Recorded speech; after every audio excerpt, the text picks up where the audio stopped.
ലോകം മുഴുവൻ ഉപയോഗിക്കുന്ന ഇൻസ്റ്റാഗ്രാം ഒരു കാലത്ത് അടച്ചുപൂട്ടാൻ പോയിരുന്നോ?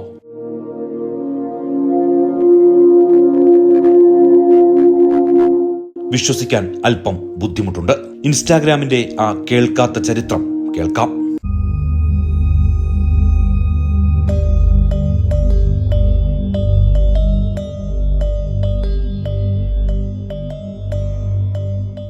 രണ്ട് സുഹൃത്തുക്കളായിരുന്ന കെവിൻ സിസ്ട്രോം മൈക്ക് ഗ്രീഗറും ചേർന്ന് ഒരു ആപ്പ് ഉണ്ടാക്കി.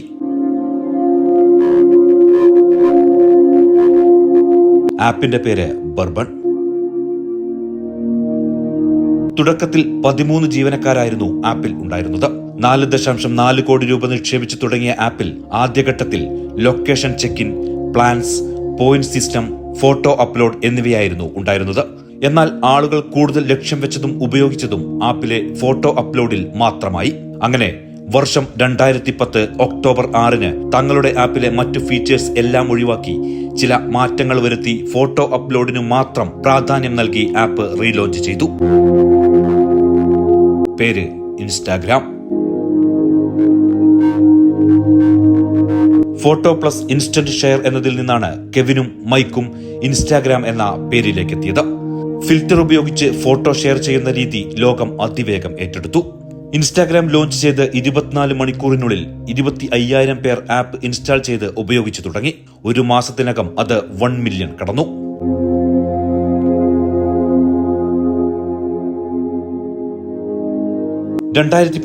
ഫേസ്ബുക്ക് ഇൻസ്റ്റാഗ്രാം വില പറഞ്ഞു.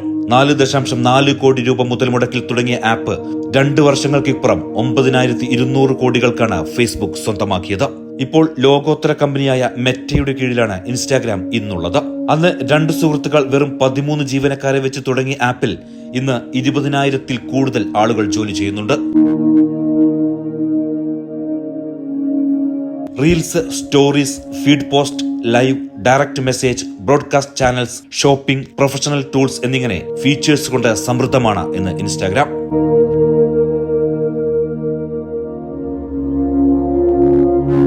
ഒരു ആപ്പ് ഉണ്ടാക്കിയ ചരിത്രത്തിലുപരി കസ്റ്റമേഴ്സ് എന്താണോ ഇഷ്ടപ്പെടുന്നത് എന്ന് മനസ്സിലാക്കിയ ഒരു സ്മാർട്ട് ഡിസിഷന്റെ കഥയാണ് ഇൻസ്റ്റാഗ്രാമിന്റെ ചരിത്രം.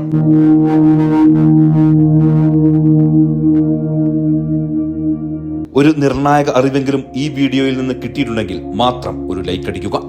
ഇതുപോലെ ചരിത്രത്താളുകളിൽ ഒളിഞ്ഞിരിക്കുന്ന സത്യങ്ങൾ അറിയാൻ ചാനൽ സബ്സ്ക്രൈബ് ചെയ്ത് കാത്തിരിക്കുക. Signing off.